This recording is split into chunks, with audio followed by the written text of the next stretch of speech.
Сакам да зборувам малку за проценка на готови апликации или како некој професионалец ги разгледува сите мобилни апликации низ призмата на корисник.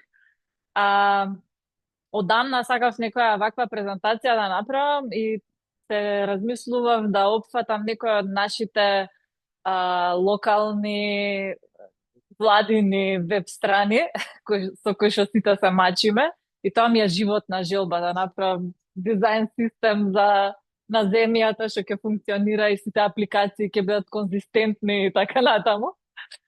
А, ама да, знам дека е тежок предизвик. Така што зедов еден друг пример кој што неодамна ми беше како проблем и сакав да го разгледам од двете страни, и како корисник и како некој што работи во оваа област. Овој пат ќе бидам како корисник, не знам колку од вас ме познаваат. Една сум од основачите на UXplore, презентирав пред 2 години кога правевме првата конференција, ја водев втората конференција како модератор, работам 15 години во полето, почнав како веб дизајнер, сега сум дизајн менаџер, меѓутоа тоа и толку не е битно за денешна презентација. Ако сте слушнале за когнитивна емпатија или здраворазумно сочувство, ако се обидувам да ги преведам сите термини по локално, е прашањето дали воопшто знаеме за кого дизајнираме. Еве видовме во примерот на Бојан, дизајнираме за луѓе кои бараат психотерапија, дизајнираме за психотерапевти кои нудат терапија и така натаму. Меѓутоа, дали на вистина доволно ги познаваме нашите корисници? Во смисла на емпатија, битно е, испомна и Бојан, дека треба да бидеме способни да разбереме и да ги прифатиме мислите и чувствата на други лица, без неопходно ние да ги чувствуваме самите и да се ставиме во нивна позиција и да го доживееме светот од нивната перспектива. Најдобро е, нормално, доколку разговараме со тие типови на корисници, меѓутоа може и да симулираме во случај, на мојот случај, каде што јас ја гледав апликацијата низ моја призма како корисник. Ќе одам со еден едноставен пример од секојдневието на сите родители што пуштаат деца на училиште, а тоа е ќерка која што треба почне да оди сама. Односно, мојот проблем е несигурноста во околината, а не на тоа дека детето може само да стигне до училиште. И за разлика од сите ние од постарата генерација, не знам зашо ми се смени, кои што во 90-тите како првачиња со клуч околу врат сме оделе сами до школа, сме поминувале улици, булевари, сме се заклучувале сами дома, никој не нас следал кога излегуваме, кога се враќаме, сме играле во мало и така натаму. Денешните деца ги носат со кола до пред врата, ги оставаат директно до самото училиште. Тие што сме блиску ги носиме пешки, ама многу голем дел од родителите го прават ова. Сега ќе дојде еден момент кога нема веќе да бидат толку мали како првачиња, ќе дојдат во четвртој, ќе бидат втора смена и ќе мора сами да отидат некако. Меѓутоа, времињата се сменети и се јавува проблемот на родителот, како да си опуштам детето да премине опасна улица, не знаеме дали ќе го видат, поминува покрај градежни локации, дали нема другарчиња во мало за заедно да одат во истата зграда или такви работи. Така што сакам да спомнам малце во смисла на кој е родителот и кои се проблемите кои што би ги имал во овој случај. Сме виделе и сме слушнале сите за креирање на персони, најчесто почетокот барем на персоната изгледа вака и како демографија мене ова ништо не ми значи. Односно, што ми значи каков е родителот, колку години има, може би ми значи колку има буџет да плати за одредена апликација или што е да. Меѓутоа, ништо не ми кажува за тој проблем што сакам јас да го решам. И се прашувам нормално што сака корисникот да направи во моментов. Што да направам јас, еве, некој производ или апликација, што сакам јас да добијам како родител. Имате идеи некој што би можела да направам, како да знам дека детето ќе ми стигне безбедно во школа? Еве, ќе ми треба некој нешто да гледам локација, веројатно. Ќе сакам да се јавам. Детето ако излезе од одреден периметар да ме извести, дали скита надвор од школски двор или нешто такво, може би да наслушнувам или да надгледувам. И генерално повеќето родители со овие цели на ум ги праќаат децата со мобилен на училиште, па после децата мобилните ги остават во некоја кошничка и така натаму. Сега, ова се можеби некои својства или барања за апликација, ама дали тоа ми објаснува на вистина родителот што сака да направи во моментот. Значи, што е тоа што на вистина, значи дали мојата мотивација е да гледам локација на Google Maps. За да дознаеме точно и подетално кои се тие потреби на корисникот, треба ние да направиме подетално интервју за да копаме малце подлабоко од тоа, сакам да гледам локација. Има начини како да се направат тие интервјуа, може повеќе прочитате за Jobs to be done, како јас како интервјуер, односно професионалец кој што пробува да разговара со родители или други корисници, да дојдам до одговорите на тие прашања, односно да откриам суштината и вистинската мотивација зошто некој сака да реши одреден проблем на одреден начин. Односно, ако го видите целиот мој ден и на се што мислам јас во текот на денот, не е само тоа дали ќе го гледам детето на мапа, туку дека треба да размислам што треба да се купи, треба да му ги спакувам книгите, треба да испазарам за ручек за неколку дена, да исперам униформи што сега има се нов хит, да купам подарок за детски родендени 3, да проверам дали лиштата им се точни, да ги свенам и така натаму и така натаму. И една од проблемите што ја нон-стоп ги размислувам и мозокот ми преврива, е тоа како да го пуштам детето на училиште само. И како јас се чувствувам додека го правам целото ова? Тоа е, имам анксиозност, не спиам, нервозна сум, имам недоверба кон сите, имам несигурност да го пуштам само, оптеретена сум со тие мисли и нормално сето тоа во позадина е еден страф да се осигурам, односно дека детето ќе ми стигне на вистина безбедно на училиште. Значи, што е тоа што јас на вистина сакам да го постигнам како корисник, е да се осигурам дека детето е безбедно стигнато на училиште. Не да отварам мапа, не да му се јавам, не да сликам преку неговиот телефон или што и да е, туку да знам дека е безбедно и дека нема кај да ми мрдне. Значи, со длабоко копање во мотивацијата на корисникот, со подлабинско разгледување на сите околности што ги има секојдневно, е начинот како навистина да дознаеме мотивацијата зошто некој сака и како сака да реши одреден проблем. Детето е другиот корисник, и ќе ви објаснам, изгледа си го сменив редоследот на слайдовите. Станува збор за апликација која што е врзана со смарт часовник, и во случајов детето е корисникот на часовникот.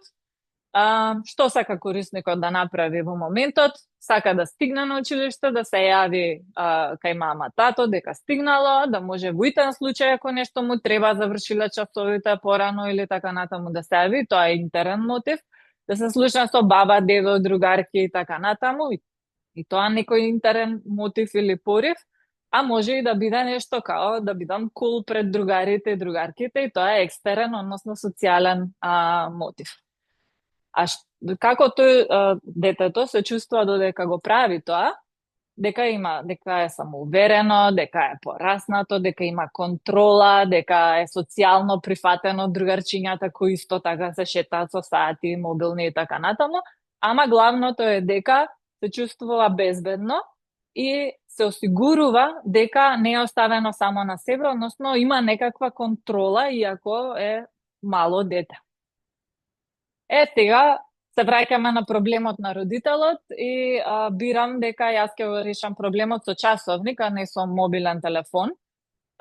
И нормално се грижам за тоа да ми е прецизна локацијата и некои такви работи. Одлучувам да не го порачам од Тему, туку одлучувам да го порачам од некоја нашиве веб страни, каде што продавници, каде што е поскапа цената, меѓутоа се надевам дека квалитетот на тоа што го купувам е подобар. Една мала дигресија, додај се пишува во заповеден начин и ако правите некојаш e-shop, немојте да пишувате додади. И сега зашто ја одбрав ова? Поради тоа што верував дека ако цената е поскапа, квалитетот на тоа што ќе го добиеме е подобро. Апликацијата и саатчето ги има сите тие фичери што иницијално ги спомна, ми треба локација, да може да звони сим, картичка да има и така натаму. И супер изгледа маркетинг и самиот саат и окей, го купуваме. И како родител, потоа ја купувам апликацијата и сега ќе ја прошетаме малку како вежба за подобрување на квалитетот на мислата. Што е евристика, односно хеуристикс, негде во учебници е хеуристичка проценка напишано, меѓутоа мислам дека по право пише евристика, иако лошо звучи. Тоа е метод на истражување кога поставуваме прашања и кога пробуваме да дојдеме до вистината преку поставување на прашања. А во UX, односно корисничко искуство како област, постои евристичка евалуација, односно тоа е метод на оценување на кориснички интерфејси, каде експерти ги проверуваат елементите на интерфејсот според низа препорачани евристики принципи за кориснички дизајн со цел да откријат проблеми во употребливост. Сега, кога инсталирав јас апликацијата, веднаш забележав одредени проблеми, меѓутоа кога сакав да зборувам за нив, сакав да ви закачам нешто што е теоретски подковано со тие проблеми, така што се осврнав на 10 принципи на искористливост на Јакоб Нилсен, NNG, ако сте ги слушнале, како платформа која што доста нуди едукација во област на корисничкото искуство. И еве да речеме, ќе ги гледаме низ призмата на трите фичери, односно својства на апликацијата, кои што секој родител би сакал да ги има. И може да почнеме еве од прв поглед, ова е апликацијата која инсталирав, има мавна малку шлог. Може да ми кажете еве што забележувате на прв поглед од самата апликација, како ви се допаѓа. Јас сум корисник на iPhone, односно Apple. Прво нешто што ќе забележите ако сте корисник на iPhone уред е дека има апсолутно нестандардни UI елементи, односно не ги следи насоките на самите Apple кои што ги задаваат за дизајнирање на iOS апликации. Тоа е број 1 грешка што ја гледам по портфолија, каде што си дизајнирам мобилна апликација, меѓутоа никогаш не сум разгледала кои се насоките на iOS или на Android во смисла на креирање на апликации со нивните native дизајн системи, препораки за навигација и така натаму, кои што следат патерни, свајпинг, каков се препорачува и така натаму. Така што ова го опфаќа првиот принцип кој што ќе го поминаме, а тоа е конзистентност и стандарди.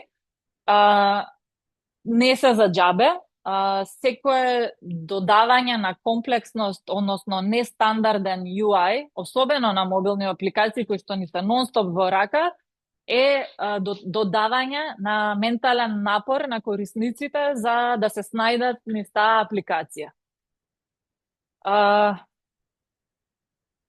се враќаме на целите на родителот и да видиме дали на оваа апликација можам да видам каде ми е детето.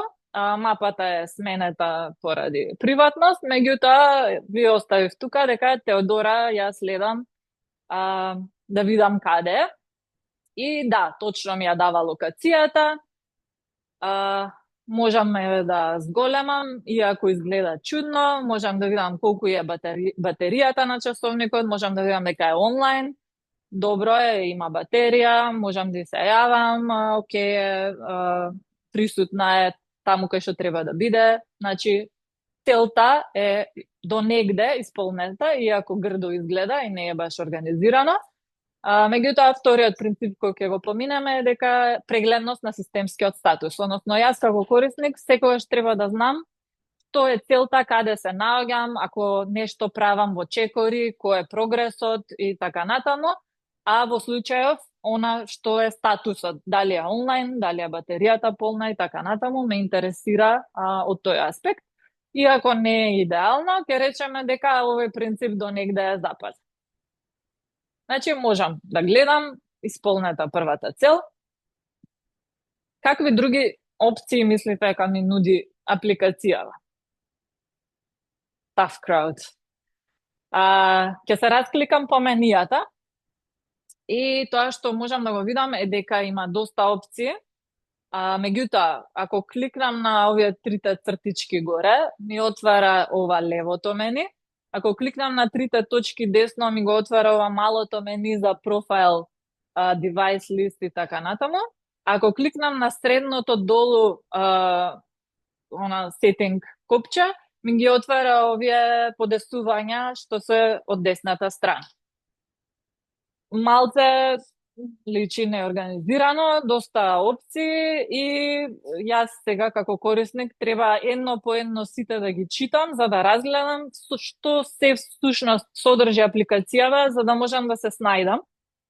И едно прво нешто што се забележува е дека на 3 места имам некакви подесувања и нема потреба зошто да бидат на 3 места и не ми е јасно зошто некои подесувања се во левото мени, некои се во ова долното мени и така натаму.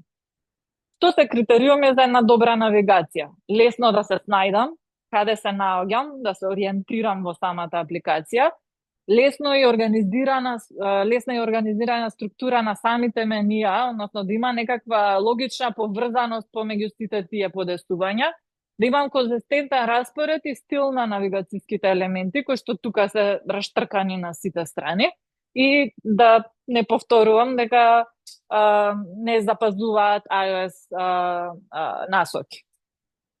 Така што ќе ги повторам пак двава исти принципи. Конзистентност и стандарди не се запазени, меѓутоа искористив друга слика, бидејќи стандардите се шорткат за мозокот и она што ние како дизајнери на апликација најмалце што може да направиме е да го олесниме она чувство на кај треба сега следно да кликнам за да направам нешто.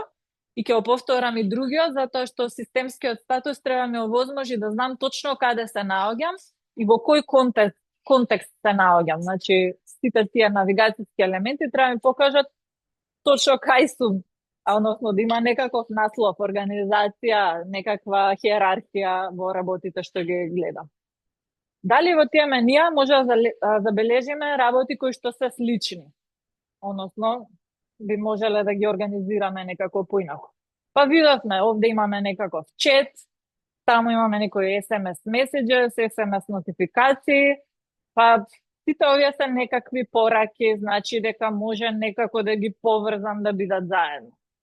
Следно, имам geofence, тоа е она сетирање на округ во кој сакам да ми јави доколку излезе од одреден реон. Самата локација, односно мапава што ја гледате на средината, и историја, тоа е да ми симулира чекорите, например, од 5 до 6 часот, каде се движело детето. Сите тие се поврзани со мапа, меѓутоа имаат други функционалности и пак може да бидат на еден екран, а не на посебен. И уште ова само ќе го спомнам, имаме whitelist, односно на кој смее да се јави и кој смее да и се јави на часовникот, видеочет, што е исто така поврзано до негде. Имаме број за SOS, односно ако стисне само на копче да веднаш да се јави некаде, разговор преку, односно да можам да слушам преку саатчето и јас. Има членови на семејството, односно кои луѓе имаат инсталирано апликацијата поврзана со тоа саатче, јас и сопругот, и телефонски именик со броеви кои што смеат да и се јават и таа смее да им се јавува. Сето ова е поврзано и во реалниот свет, доколку ние сакаме да собереме телефони и се што е поврзано со нечи телефон, би сакала и сите функционалности да ми се на исто место. Значи, ако порано имало телефон со слушалка, именикот ми стои до телефонот, а не ми стои во купатило, така што треба да имаме некаква поврзаност во смисла на пресликување на вистинскиот свет, односно она организација кој што ние во мозокот би си ја направиле за работите и во самата апликација. Ќе ги спомнам и овие, имате идеја што работат овие две копчиња? Нема текст, две икончиња, ништо не работат. Овие две копчиња се во случај да имам повеќе саатчиња, односно повеќе деца, и кога ќе кликнам на едното да можам да одберам дали ќе го следам едното дете или другото дете. Во случајов имам еден часовник, зошто го натрупуваме дизајнот и зошто не ни се обележани што прават овие копчиња. Ги кликам и ништо не прават и после бара во упатството да видам што е целта на тие. Значи, се што не ни е потребно нас како корисник треба да биде отстрането за да не ме оптеретува ја да пробувам и да кликам, а ништо тоа да не работи. Значи, најдобрите интерфейси се оние кои што не ги забележуваме, односно оние што течат лесно како што тече мислата. Исто така, ќе го спомнам и другиот принцип за препознавање наместо сеќавање. Во случајов со теглите, да се сеќавам јас во која тегла што ставив, а што имаше зад ова копче или зад ова копче, наместо тоа ставете етикета и пишете име што значи тоа копче. Затоа и се препорачува и поради accessibility секогаш да се именувани icon buttons или да има tooltip или некаков друг начин каде што ќе видам текст, а нема да погодувам како корисник што значи сега ова иконче. Дали некој се сеќава каде можам да се јавам ако сакам да се јавам на часовникот? Не е во менито, туку е на средината, во балончево, што е чудно, кај што има една дречлива слушалка која што нема никаква индикација дека јас можам да ја стиснам. Така што нормално можам и на телефонскиот број да се јавам најрегуларно преку телефонот, меѓутоа ако јас гледам и сакам веднаш да се јавам наместо да отварам друга апликација, ова малце не ми дава вака сигурност дека ќе го најдам да се јавам во моментот. Кој патем ако го кликнеш, ти отвара еден диалог, дали си сигурен, па те пренасочува на обичниот телефон и така натаму, така што и тоа има 3-4-5 клика, што е без врска. И ќе го спомнам и ова флексибилност и ефикасност. Ова е најблиску до овој принцип, иако принципот се однесува на дајте поедноставен интерфейс за корисници кои што се почетници, односно не се многу запознати во областа, во случај во апликацијава можеби баба, дедо кои што не гледаат добро, дајте им ги најосновните функционалности.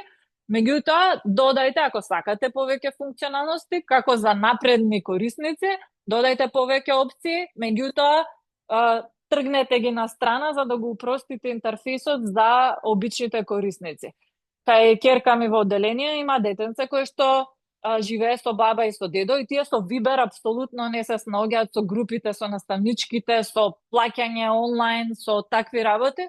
И сега замислете да треба тие на часовникот да се јават, она икончено никогаш нема да го најде. Ке речеме дека исполнуваме и втората цел, дека можам да се јавам. И трето е, ако излезе од периметарот на училишниот двор, дека сакам да добивам некој известување. во овој UI има уште една грешка, не знам дали ќе ја забележите.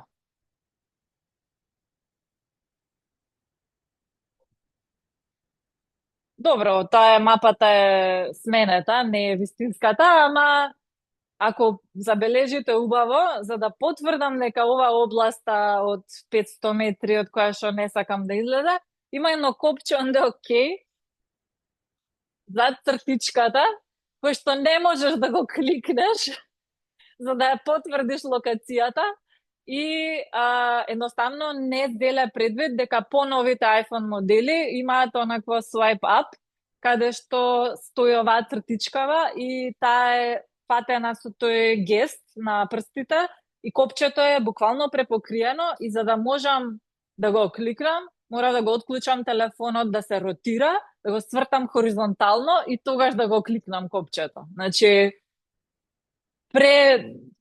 нервира максимално што може и не ми е јасно зашто пинчето е црвено, а претходно беше зелено. Онака, чисто за конзистентност. Меѓутоа ќе речеме дека апликацијата има некаква можност за корисникот да има контрола и слобода, односно да подеси работи како што му одговараат. Ќе речеме има многу подесувања, различни сетинзи, еве може периметар да наместиме и така натаму, така што еве ова ќе го признам дека некако го исполнуваат. Можам да ја кастомизирам апликацијата според моите потреби. Сега, известувања спомнав, значи ако го напушти параметарот, добивам некаква нотификација и ја гледам нотификацијата и на мојот home screen и ја гледам на самата апликација како бедж и одам во апликацијата и го нема известувањето. Кај беше? Памти некој? Нормално е ка не. Овде беше.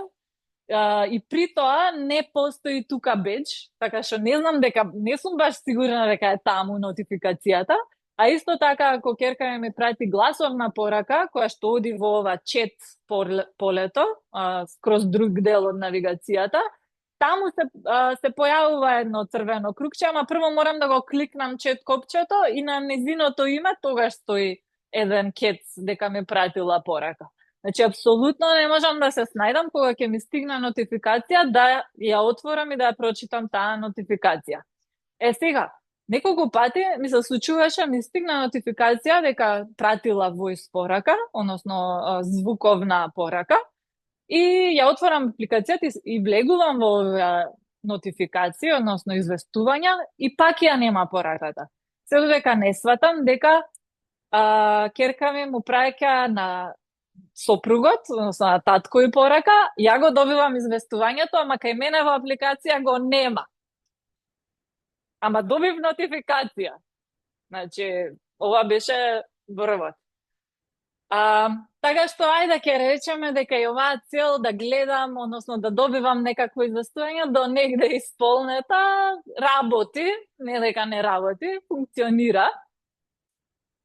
И сакам уште еден принцип бидејќи ми остана, морав да се навратам и на онбординг, односно на моментот кога ја инсталирав апликацијата, во смисла на помош и на времена помош од самата апликација ме води низ процесот во моментот кога мене ми треба. Кога го креирав акаунтот, јас имам наместено пасворд апликација која што ми чува сите пасворди, немам еден пасворд за се, имам рандом генерирани пасворди кои што ги генерирам кога го креирам акаунтот и ги зачувам во апликацијата пасворд на телефонот.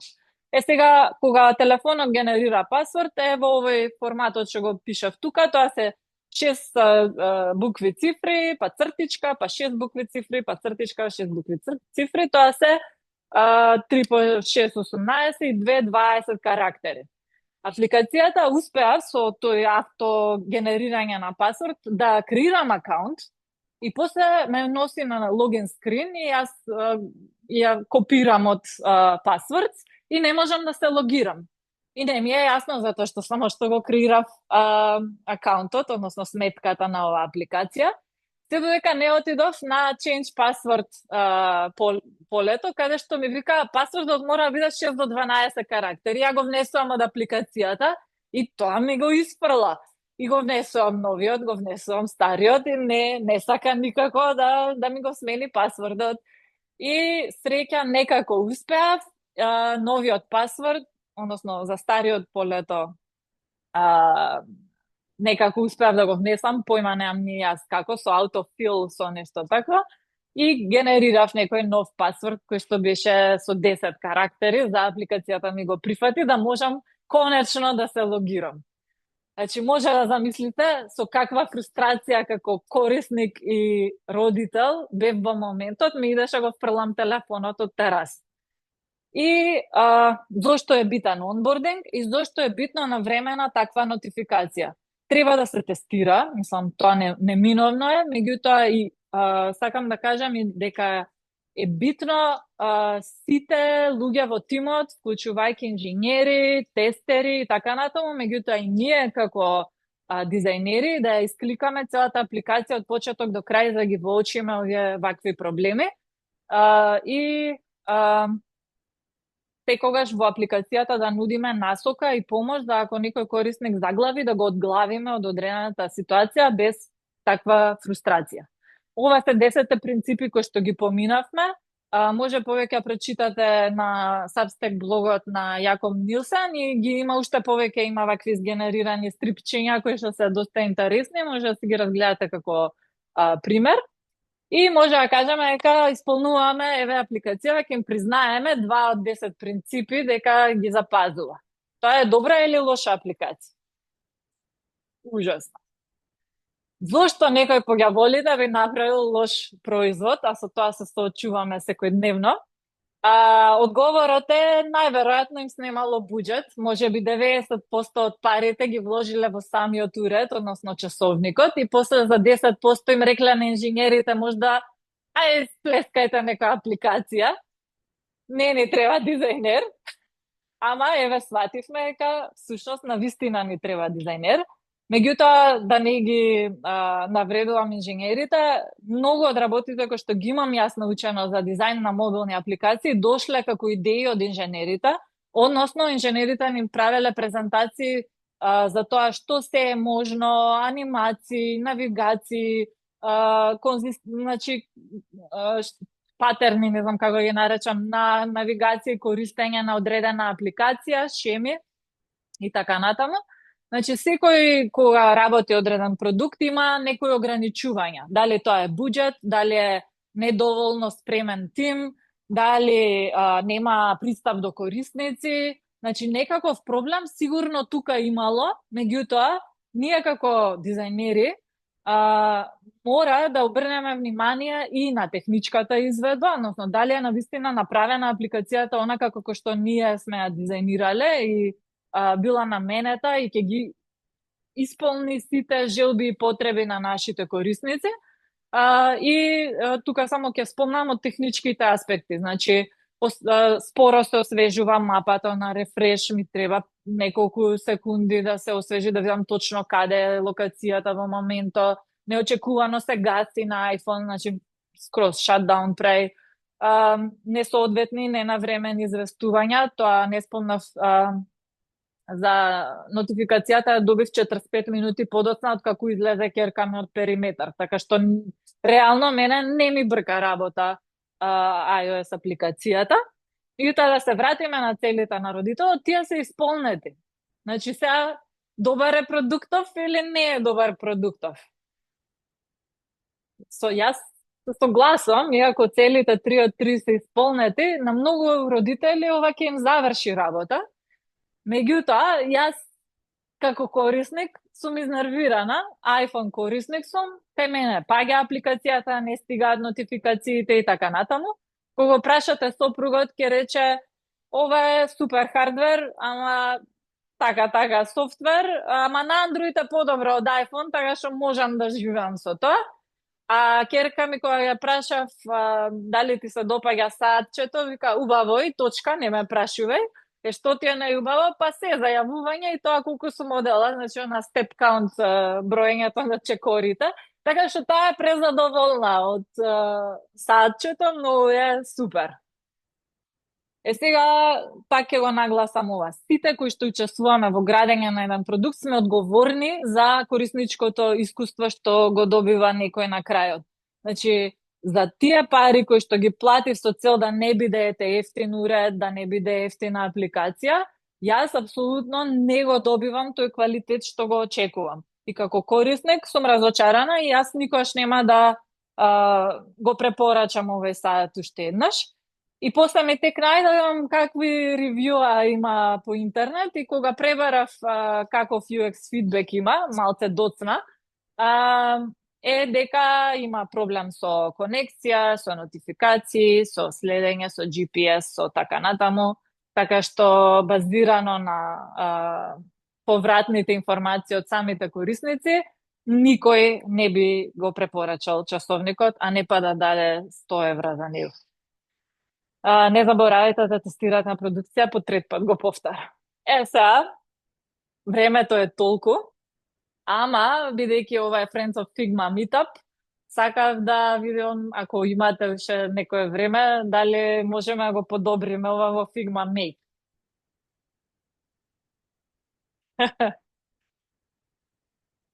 Имаш промпт. Сакате прво прашање? Ајде прашање. Добро, прашањето го повторам за снимката е кој е најбитен хевристички принцип кој што прв по приоритет би го поправила од овие наведени проблеми.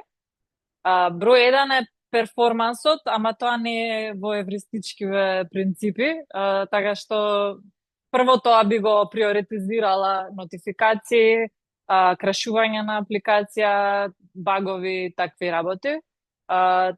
Број 1, иако не е поврзано со сите принципи кои што ги набројав, така што би го сместила можда во она систем статус како принцип. Значи, би го поврзала сепак со тоа, иако не е нешто што се појавува на UI, е дел од корисничкото искуство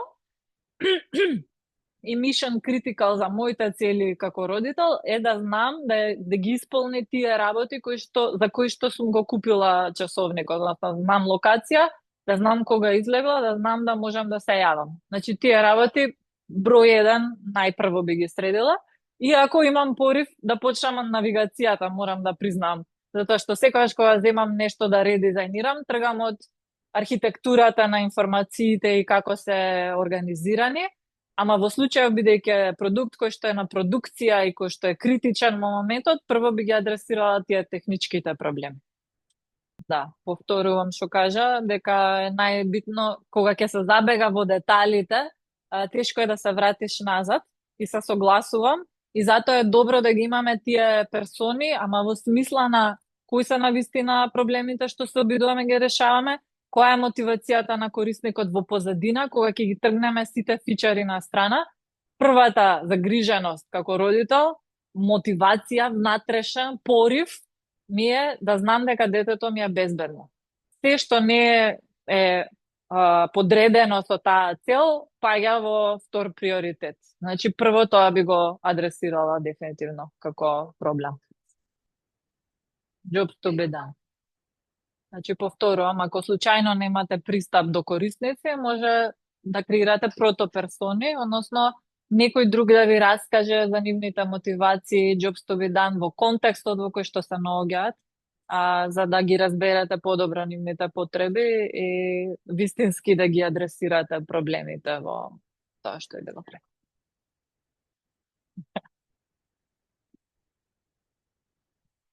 Леле, она балончето, прво би го решила одмах, во секундата.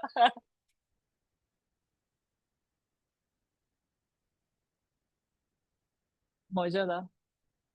Го користам продуктот, ќе продолжам зашто платив, ама нема до толку да му верувам и попрво ќе се јавам одма отколку да чекам нотификација, така што сега во моментов бидејќи не и верувам, звонам да видам кога ќе заврши со часови, кога ќе стигне во школа и така натаму. Не и верувам на локацијата дека е прецизна и дека на вистина е таму кај што е и го користам повеќе како телефон отколку како локациски локација. Да, анксиозноста на користење на продуктот е помала од анксиозноста да не користење на продуктот. Да. Како уред е окей, наместо мобилен и да може да сурфа кај сака и да инсталира апликации се што, иако има нели parental control. На часовникот повеќе му верувам како уредна комуникација дека е ограничен со тоа што ја дозволувам да го има како достапност на својства, односно функционалности на самиот уред. Да, тоа е, да. Дилема многу често е, ќе го повторам од прилика прашањето, дека често има други stakeholders или во тимот или од бизнес страна кои што учествуваат во донесувањето на одлуките, не сме ние само како дизајнери што ќе се поправи или што не. Како тогаш би приоритизирале?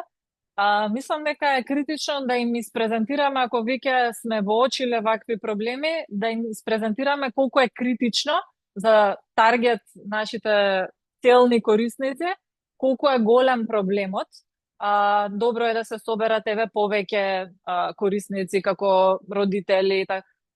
Апликацијата која отворив имаш една оценка на App Store и таа беше 5, што веројатно сами си ја ставиле. Би пробала да ги најдам сите корисници, веќе има нели преку App Store, имејлови и така натаму, ако ми стават кецка која што ставив, да ги контактирам и да истражам со нив и да ги презентирам како наоѓање, како да ги предам, research findings, односно заклучоци од некоја истражувања и да објаснам зошто е критично да се поправат одредени работи, односно како што кажав, прво да е reliable, односно да може корисникот да и верува на апликацијата дека поdatоците што ни ги дава се точни. Значи, ќе пробам да го адресирам на повисоко ниво и нормално дека и бизнес луѓето ќе бидат задоволни, бидејќи ако им речам јас овој уред не би го препорачала на други корисници. Ако знаете, има едно Customer Satisfaction Score, кој што може да го искористиме како алатка во случајов, да направиме интервјуа со повеќе корисници и да ни оценат од 1 до 10 колку е веројатно да ја препорачате, да го препорачате овој продукт на други корисници, колеги, пријатели и така натаму. И обично се вели, оние што се оценка 7 до 10, се тие што се ваши адвокати, односно пренесуваат добар фидбек, односно добра критика, позитивна критика, во смисла ќе го препорачаат часовникот, купи го, утре ќе имам некој друг пријател што ќе ме праша како сте задоволни и ќе речам супер е, купи го и ќе им донесам уште 10-20 души да го купат производот. Меѓутоа, ако го оценам со кец 2-3, јас знам веднаш дека имам некој драстичен проблем и дека мора да истражам повеќе да видам што е тој проблем. И ако не сум го направила тоа во внатрешниот тим, ќе пробам да дознам повеќе од корисниците, макар и да не е платено истражување. Значи, ќе го дадам часовников, еве, користи го, носи го, дај го на дете, на внуче, на било кој, и кажете ми како го доживувате целото искуство. Така што, кога, ако прашањето и во смисла на квантификација некаква на истражување, може да се спроведе таква анкета или интервју, за да се дознаат тие некои како feedback points, кои што би може да ги презентираме на повисоко ниво, за да сватат колку е сериозен овој проблем и да може што побрзо да го адресира. Да, прашањето е за во смисла на корисникот што го користи самиот часовник и интерфејсот на самиот часовник. Да, мала возраст е. Часовникот е доста едноставен, но затоа не го опфатив. Има 4 големи копчиња, едно да се јави, едно да слика и не знам што бе, гласовна порака и толку. Да, SOS. Тие се 4 работи има.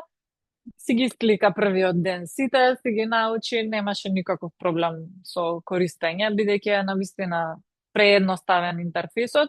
Ама за неа е доволно и задоволна е за користењето, кога прашав. Можам да се јавам од мој број кај баба и супер. Затоа што претходно било мамо, ајде ми го телефонот да се јавам. Така што лесна е за користење. Самиот часовник е супер. немав тука коментар за тоа, не го отфатив. Само ја спомнав како корисник.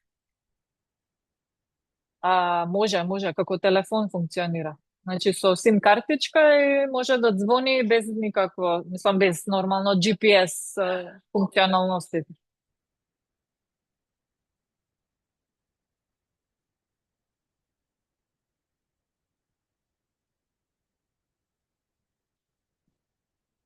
Да, толку има сим картица и GPS. GPS-от дава сигнал за локацијата и сим картичката исто се што може телефон да прави, да се јавиш, да пратиш SMS, гласовна порака и има мала функционалност како апарат функционира, така што може да се слика. Ама да ги гледа сликите, мислам, може и на саатот да ги листа, ама е ограничено. Повеќето се складираат после на телефон. Како ММС изгледа сликањето, што е многу лош квалитет.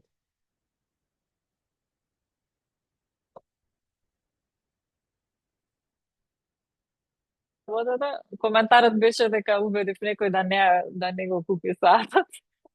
Извинете, полска е, инаку полски продукт, не нарушувам бизнис на никој тука локално, затоа ја опфатив неа како апликација. Значи, пробав на два начини за Figma Make. Неколку пати пробувавме апликации на работа со нашиот дизајн систем, не работи баш како што треба, ама кога не даваме ништо конкретно и очекувањата се пониски за редизајн. Интересно е да се види како Figma Make како нов продукт на Figma функционира. Значи, за професионални работи, за работи што одат на продукција, не би го препорачала во никој случај како продукт. Меѓутоа, за вака прототипизирање и чисто да пробаме да видиме што ќе направи како идеја, е интересно, или во најмала рака да убедаме некои stakeholders да ја редизајнираме апликацијата колку поедноставно може да биде без да потрошам 4 месеци во редизајнирање всушност. Чисто да кажам, тестираме AI tools, ама не сум огромен обожавател, сакам само да сум во тек. Не скокам прва на Hype Trains, ама не сакам да бидам ни последна, така што тука сме негде. Сега пробав два начини како со Figma Make ова да го направам. Прво почнав step by step, односно чекор по чекор, со тоа што дадов скриншот и реков, еве оваа апликација, редизајнирај ми ја по iOS стандарди, со овие главни навигацијски елементи, искористи мапа Google или некоја, прво не реков каква мапа, само мапа, пинот замени го со стандарден iOS дизајн и така натаму. Значи, едноставно. И даде нешто така, без врска. Па мапата, му реков, стави Google Maps iFrame на место ова мапа и лоцирај го во Скопје. Го направи тоа. Па после ајде на phone calls, па на chat, па си додавав екрани. И резултатот беше окей. Меѓутоа, кога сето тоа како посебни промптчиња го извадив како еден голем промпт, резултатот беше катастрофа. Ама, ајде да го пробаме. Иако има, морам да нагласам, апликации кои што може да ви помогнат да напишете добар промпт, тоа не го пробав во случајов. И додека ова работи, бидејќи ќе поработи малце подолго, морав да опфатам некој Figma продукт, бидејќи сме friends of Figma сега. И сега ова додека работи, што оставив во самиот промпт. Ти давам скриншот од iOS апликација. Не ти го дадов скриншот, чекај. Стоп. Не Figma Frame.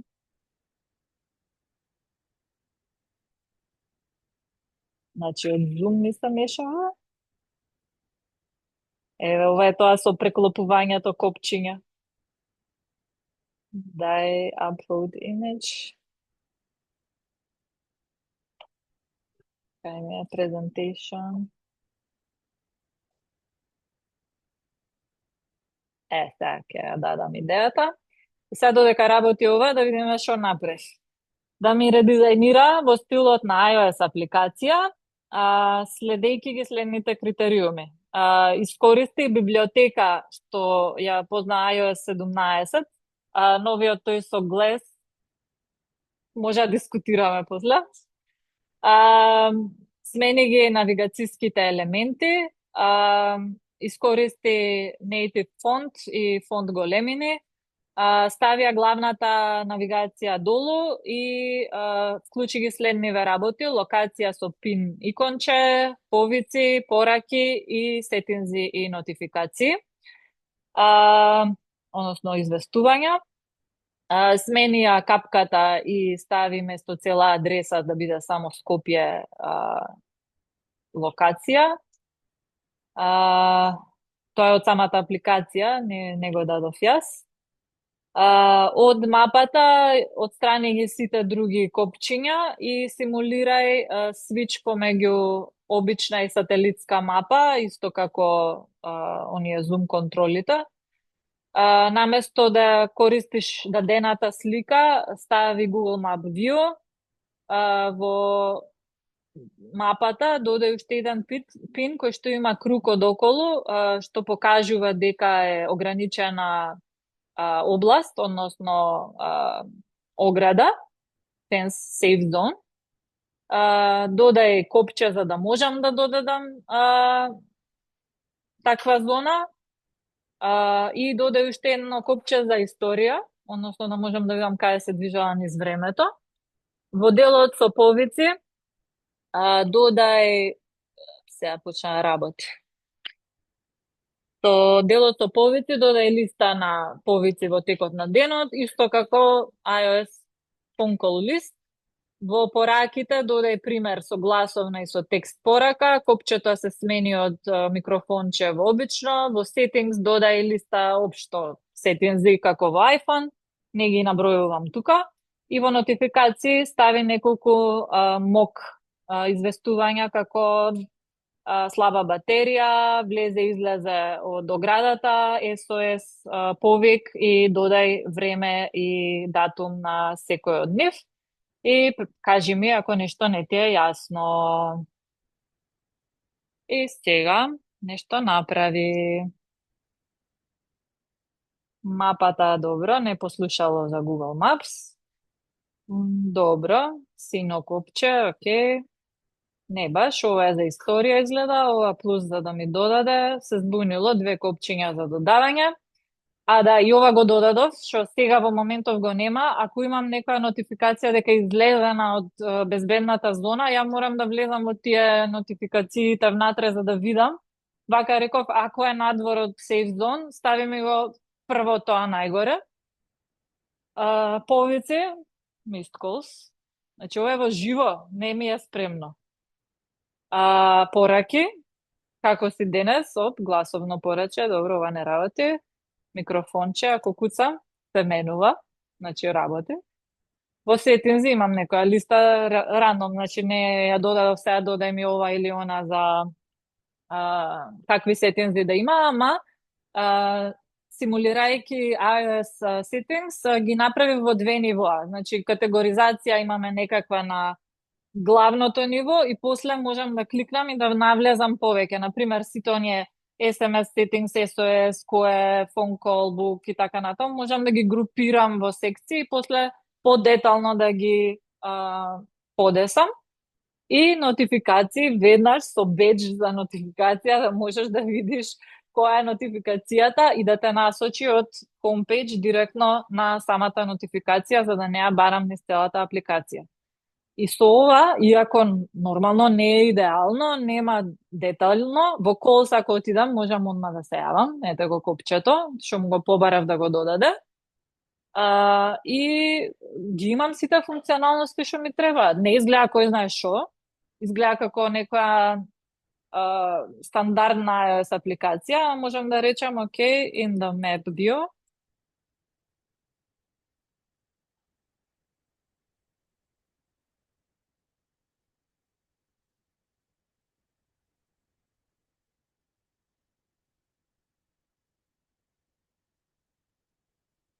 Да, има. Кога ќе влезе во оградата и кога ќе излезе од оградата, стигаат две нотификации. Па ќе го видиш, да, зоната ќе ја видиш. Ја гледаш зоната која е и таа е, пример, школото и дворот, а пинчето со незиното кругче што би требало да е од Google Maps е тоа каде се наоѓа точно.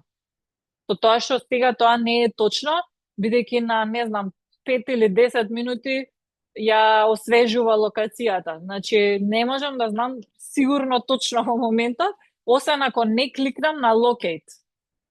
Значи, не зема секоја секунда или 5 секунди апдейт, туку на 5-10 минути, освен ако јас експлицитно не кликнам и тогаш прави connecting, locating и ми кажува. Пак не ја додаде мапата.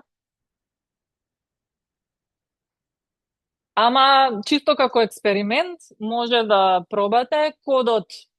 Не сум задоволна. Ако користите ваша библиотека, тука може да си одберете, например, ако имам локално iOS дизајн систем со компоненти спремни и така натаму, можам да го одберам и да речам користи ги само овие компоненти за навигација, например, ако сакам овде да е во боја или нешто такво, може да му речам да ја користи мојата библиотека, можам да кликнам вака и да речам овој дел смени ми го, ама сега за мапава. Вида, пин, located in Skopje, Македонија. Ај, може тоа му фалеше дека во Скопје треба, нема локација. И така, може респонсив е, може да го гледате како на таблет, може на телефон. Кодот може да го видите, иако не е баш, како што реков, квалитетот на кодот добар. Си е како да работите во браузер, ама, како што реков, за прототипи е окей, за продукција никако. Чисто само вака, ако некојаш сакате на брзинка, со промптови да покажете некоја идеја, да ја воочите на тимот и да речете, чекај, ако е окей како идеја, ќе поработам малце повеќе на дизајнот. И тогаш, мислам дека неодамна воведоа Figma да може од Figma Make да се вратите во дизајнот, односно да го претвори во Figma дизајн файл. Овдека беше тоа. Да, копи дизајн или сетинзите повеќе така. А може и да го немам апдейтот, бидејќи тука сме на едукацијска лиценца за UXplore. Пак не ми ја направи мапата, меѓутоа, кога си играв додека го правев демото, бидејќи демо, знаев дека можно е да се јават некои проблеми. Ова беше првиот пат и неколку пати си повторував. Значи, во првиот скрин прво се фокусирав само на мапата и навигацијата, па после барав да ми додаде повици, да ми додаде пораки, да ми додаде settings, да ми додаде notifications, така што чекор по чекор ја праши, побрзо беше малце, бидејќи работеше помалку делчиња истовремено, ама добив некоја функционалност. Значи, еве го пинот, каде е часовникот, ги имаме истите податоци, еве ја save zone, можам да ја отстранам, можам, не знам, да сега за дефинирање не го направив тој екран, ама да речеме ако кликнам на add save zone, ќе ме однесе во некој како edit view, па можам да си го подесувам како сакам. Историја исто да ми ги изоди нели чекорите, таа нотификацијата да одма да ја гледам, да не мора да барам из цела апликација, повици да можам одма да се јавам. Дизајнот, ако гледате, е скроз друго. Значи, истите реченици завчера кога го правев и денес ми дава друг дизајн. И сега затоа не е баш reliable. Еве го со voice messages. Значи, истиот текст ми е искористен. Само што едново беше чекор по чекор, сетинзите поинаку изгледаат, нотификациите поинаку изгледаат, тука изгледа малце по средено, би рекла. И така, интересно е за играње, пробајте го, чисто ете за Figma да ја спомнеме. да не биде безич. Ако имате некои прашања, мислам дека официјално може тука